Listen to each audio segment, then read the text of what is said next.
Olá, graça, paz e alegria. A porção de hoje, recomendada para a leitura da Bíblia em um ano no plano sequencial, é Mateus do capítulo 19 ao capítulo 22. Claro que nós não podemos ficar preocupados com sinais e maravilhas. Não devemos nos preocupar com isso. Mas nós vamos sim ver sinais e maravilhas, é claro que nós vamos. Agora, nós não podemos e não devemos fazer disso o ponto principal da nossa pregação. Ou as pessoas vão querer apenas isso. A salvação é o ponto principal.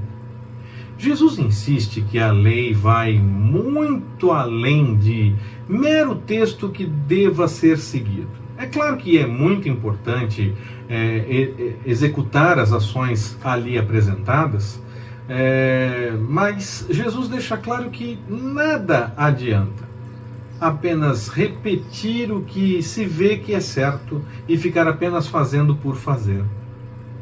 É preciso ter um coração envolvido com a vontade do Senhor. E não apenas um coração preocupado com o que é certo ou errado apenas, mas com compromisso com o Senhor, com alegria em fazer a sua vontade, discernindo aquilo que o Senhor recomenda. Os cristãos não podem simplesmente agir com o desejo de fazer as coisas que são certas, que parecem, fazer isso já é suficiente. Não, é muito mais do que isso. Quando nós somos bonzinhos, então eu vou antecipar um texto que nós vamos ler ainda, permitindo o Senhor. Quando nós somos bonzinhos, nós agimos como aquele que é conhecido como o jovem rico, que cumpria todas as observâncias da lei. Na parábola do bom samaritano, esse é o texto que eu vou antecipar, que está lá em Lucas, no capítulo 10, versículos de 25 a 37, nós vamos ler ainda, permitindo o Senhor, nós vemos um sacerdote e um levita, ambos cumpridores da lei, passando sem dar atenção a alguém que estava com necessidades naquele momento. Além de fazermos as coisas boas e as coisas certas de acordo com a vontade do Senhor, as coisas boas para a nossa vida, cuidando da vida de santidade, tomando cuidado com as coisas erradas, indo pelo caminho da vontade do Senhor, nós devemos fazer algo a mais. Dar frutos que brotem para a vida eterna é a nossa responsabilidade. E nós devemos sempre ouvir do Senhor o que Ele quer a mais de nós. O que foi pedido para o jovem rico não estava expresso na lei, mas era importante no caso dele. Pode ser que o Senhor nos peça coisas que não peça a outros. Nós temos que estar atentos ao que nos fala o Senhor. Não é simplesmente observar regrinhas, nós vamos dar testemunho a partir da vontade do Senhor, nós vamos fazer a coisa certa. E ainda que pareça que estamos meramente observando as regrinhas, não é assim o nosso compromisso com o Senhor. Nós não fazemos apenas para aparecer ou para seguir aquela recomendação. Nós fazemos porque buscamos a vontade do Senhor. E pode ser que Ele nos peça algo a mais, como pediu para o jovem rico. Se nós pararmos para avaliar com cuidado, o ensino de Jesus mostra que as crianças são muito importantes. E isso vinha desde o início do judaísmo, não começa com Jesus. Durante a festa da Páscoa, por exemplo, uma criança deveria perguntar a razão daquelas comidas e de toda aquela festa. Uma criança participava de todo o ritual daquela festa, daquele momento. Nós precisamos, como igreja, receber as crianças, instruí-las, ensiná-las. A criança participava no ritual judaico para que ela pudesse ser ensinada, para que houvesse explicação para ela do porquê aquilo era celebrado, e ela aprendia desde o tempo de criança. Nunca nós podemos rechaçar ou impedir que elas participem da vida em comunidade de fé sob qualquer pretexto. Ou estaremos fazendo a mesma coisa que os discípulos quando tentaram impedir as crianças de se aproximarem de Jesus. Elas devem participar em todas as atividades da comunidade de fé e em todos os momentos da vida religiosa. Elas podem participar de todos os momentos. Em qualquer situação, as crianças são bem-vindas. Não devemos fazer disso agora, então, uma regra onde sempre tem que ter criança, senão está tudo errado. elas podem participar. O que não devemos fazer é dizer, a criança não pode participar nisso. Pode, a criança pode, deve e deve ser instruída a participar de qualquer coisa da vida em comunidade. Ela precisa ser ensinada, ela precisa ser instruída. Vai ser instruída no caminho que deve andar para não se esquecer quando crescer e não se desviar dele. Mas ela pode participar de qualquer momento. Não pense, mas tem isso. Não, não tem isso. Qualquer momento da vida em comunidade, aquilo que aponta para o reino, aquilo que o Senhor chama a igreja para fazer e dar testemunho de que busca a vontade dele, as crianças sempre devem ser bem-vindas. Delas é o reino. Se elas não são bem-vindas, eu também não sou. Simples assim, porque se delas é o reino e eu devo ser como uma criança para participar disso tudo, para buscar a vontade do Senhor da mesma forma simples e desinteressada, confiando realmente como uma criança o faz, se é assim que eu tenho que fazer e elas não podem participar de alguma coisa, aquilo que ela não pode participar, nós também não podemos, porque se delas é o reino e elas não podem participar de algo que aponta para o reino, é porque na verdade ninguém pode. É assim que eu entendo. Se elas não podem participar, por exemplo, por questão de usos e costumes, doutrina, da ceia do Senhor, eu não posso participar também. Delas é um reino, é um memorial, e a ceia é um memorial que aponta para isso. Ele não tem ligação com a questão da iniciação na igreja, para fazer a primeira comunhão, no caso da igreja católica, ou ser batizado e pública profissão de fé para poder participar, porque agora é membro da igreja, então pode participar da ceia. Isso não faz sentido do ponto de vista bíblico. Pode estar nas doutrinas, nos ensinamentos e no entendimento da maioria das pessoas, mas eu lamento, a Bíblia não fala que é dessa forma. Isso foi decidido assim, mas foi decidido quase que como os discípulos, tentando afastar as crianças de alguma coisa. Por quê? Porque participar deste momento, no caso da ceia, é um momento de responsabilidade, tem que se examinar a si mesmo, e a criança não tem condição de fazer isso. A criança, dela é o reino. Diz a Bíblia, da criança é o reino. Elas podem sim participar. Enquanto não têm consciência, delas é o reino. E a partir do momento que elas passam a ter consciência, se elas foram instruídas desde crianças, desde pequeno no caminho que devem andar, elas vão aprender a discernir se podem ou não participar por qualquer situação no momento específico. Delas é o reino. Nós precisamos assumir a responsabilidade que é nossa de instruir as crianças, de envolvê-las na comunidade de fé e ensinar a verdade para elas, explicar como são as coisas do Senhor, para que elas cresçam conhecendo, em vez de, agora ela não pode entender, nós não vamos falar, então ela não vai aprender enquanto ela é criança e não vai se esquecer, e vai se esquecer disso ou nem vai saber, porque ela nem aprendeu. Ela deve ser instruída enquanto é criança. Dela é o reino. Então ela participa de tudo. Do que uma criança não pode participar, nenhum de nós pode participar também. Temos que pensar seriamente nisso. Ou estamos apenas fazendo o que os discípulos fizeram. Elas vão atrapalhar, elas não vão entender, deixa para lá. E Jesus disse, não façam isso. No reino, pouco importa se você passou 80 anos da sua vida por aqui servindo ao Senhor, ou se você se arrependeu apenas no leito de morte segundos antes de morrer. A salvação será a mesma, não tem diferença. A diferença será para você que passou mais tempo buscando a vontade do Senhor. Você já terá vivido a vontade dele enquanto estava por aqui e terá experimentado o melhor do Senhor, que é diferente, não é apenas aparência. O mundo oferece algo que parece fantástico, mas é mera aparência de ser algo bom. Se você já passou mais tempo servindo ao Senhor, você já terá experimentado o que é bom de verdade da parte do Senhor. E claro, estava sempre pronto para esse encontro com o Senhor, pois nem todos terão leito de morte.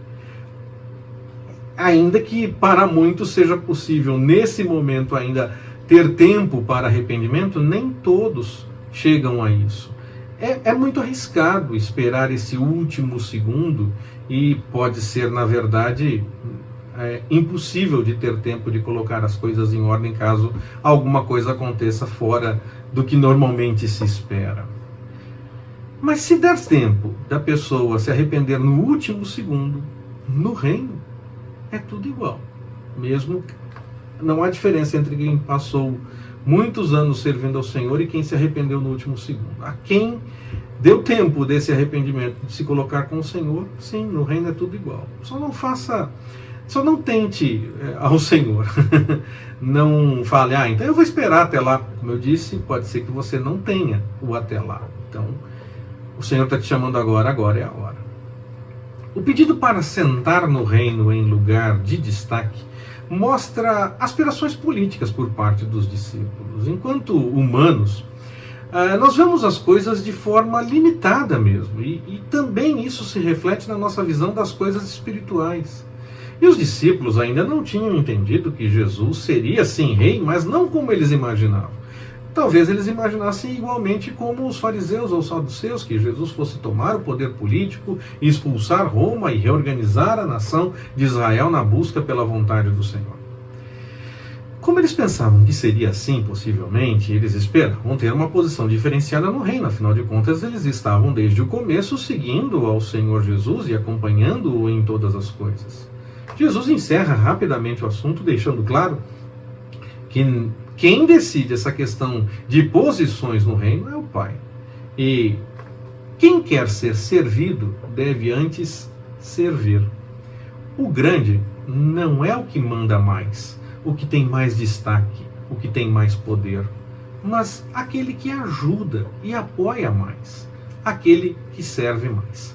É claro que aquele que tem posição de destaque na sociedade, tem autoridade, tem poder, esse pode fazer sim muitas coisas para o Senhor, e vai ter mais destaque, vai aparecer mais, mas igualmente aquele que faz sem ninguém nem saber o que aconteceu, não tem nem conhecimento que aquela pessoa existe, mas ela fez buscando a vontade do Senhor, servindo ao próximo, fazendo a vontade do Senhor, é igual, é a mesma coisa. O testemunho pode ser mais impactante por parte daquele que tem mais destaque, é verdade, porque mais gente vai ficar sabendo. Mas diante do Senhor, não tem essa diferença. Não existe essa questão de só quem tem mais poder é que deve fazer, só quem tem mais autoridade é que deve fazer.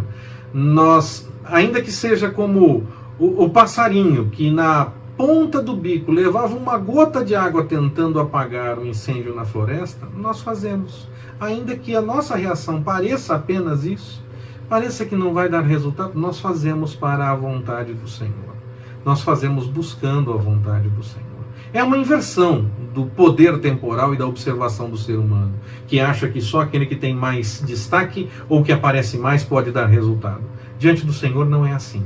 Diante do Senhor, mesmo que seja aparentemente pequeno do ponto de vista humano, será igual se estiver buscando a vontade do Senhor, na mesma proporção daquele que faz e tem bastante destaque. A diferença, claro, é a notoriedade humana. Aquele que tem mais destaque, mais poder, vai mostrar para mais pessoas, vai dar testemunho para muito mais gente. Mas diante do Senhor, aquele que serve e busca a vontade do Senhor, servindo ao próximo, buscando a vontade do Senhor, é igual, tanto com muito destaque como sem ninguém ficar nem sabendo.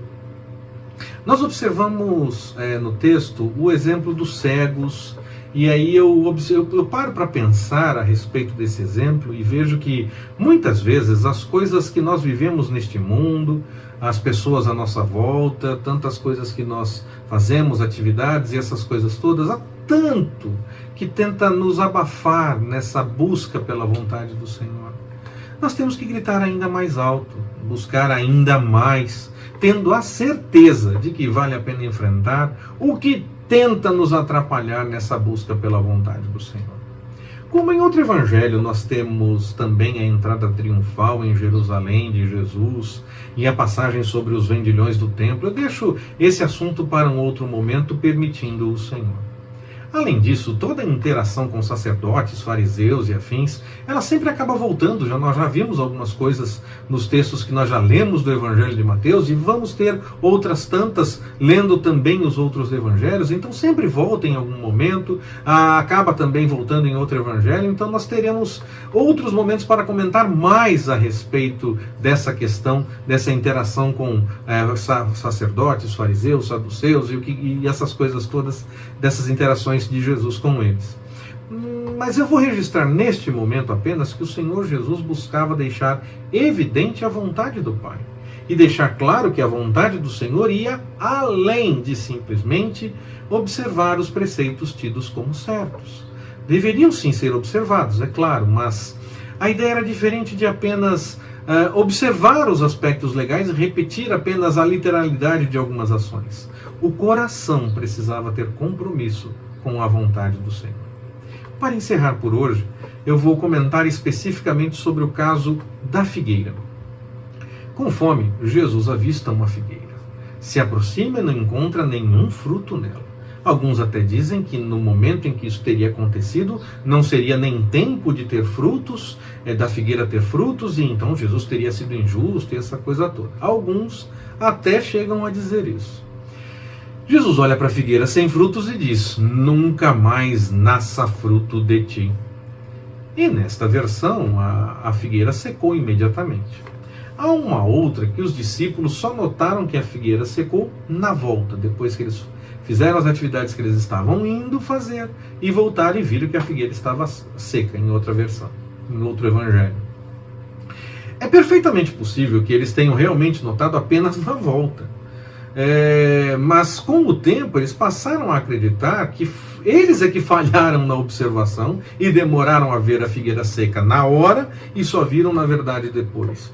Então as duas possibilidades estão perfeitamente possíveis. Eles podem não ter notado e ter secado na hora, como pode ter secado na hora e eles notaram, como pode ter secado depois e quando passou o tempo eles misturaram as informações, ou nós temos eventos diferentes que eles misturaram as informações na hora de registrar, e o Espírito Santo na verdade tinha uma lição espiritual naquilo tudo, e então eu vou falar agora a respeito dessa lição espiritual. Mas independente dessa questão que cada um parece dizer uma coisa, foi na hora, foi depois, e tentam apontar divergências e incoerências e tudo mais, na minha opinião, um texto não contradiz o outro, porque o evento principal não é o momento em que aconteceu isso. O evento principal é que eles notaram que isso aconteceu, a figueira secou. Os discípulos ficaram assombrados e querem entender como aquilo aconteceu, e Jesus revela que através da fé é possível fazer qualquer coisa. A fé é um dom de Deus, logo não busca interesses mesquinhos ou vontades pessoais, mas ela busca a vontade do Senhor, ela confia no Senhor. Fé, confiança de que o Senhor tem realmente melhor e que as coisas vão acontecer de acordo com a revelação do Senhor, independente de aparência do que está diante dos nossos olhos.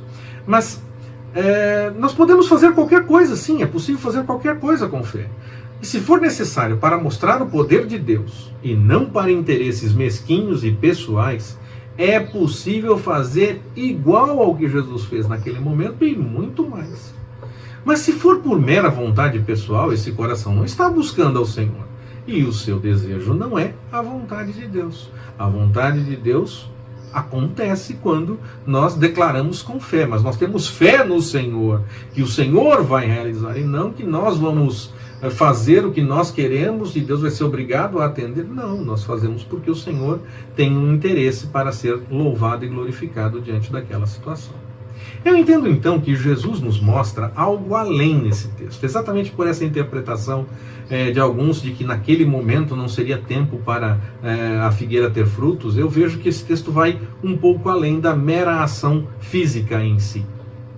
Mais que apresentar que se for da vontade do Senhor e confiando nele, qualquer coisa pode ser feita, e isso é a realidade desse texto também, ele mostra igualmente uma outra questão. A questão da árvore que chama a atenção por sua aparência, mas que não tem frutos. Jesus se aproximou da figueira. Ela chamou a atenção dele. Ele acreditou que ela tinha frutos para saciar a sua fome. Mas ela era só aparência. Ela não tinha frutos. Muitos, infelizmente, parecem crentes.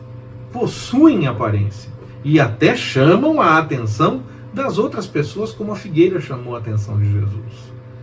Mas são só aparência.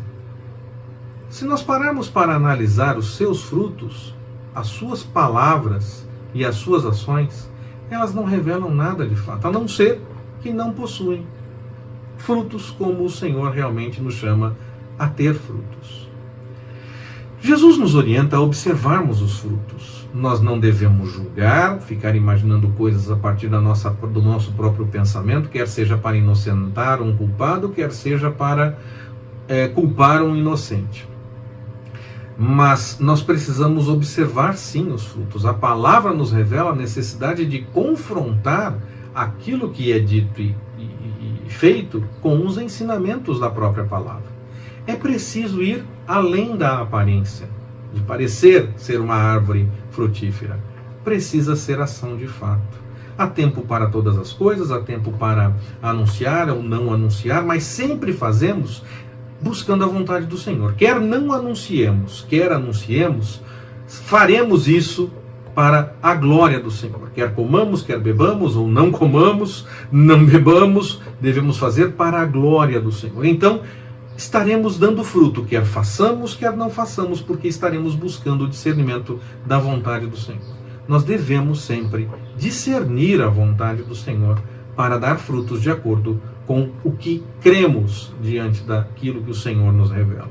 Que nós possamos então apresentar mais que uma bela aparência que chama a atenção das pessoas. Que nós possamos de fato apresentar os frutos. Que o Senhor nos abençoe. Forte abraço, até mais, permitindo o Senhor.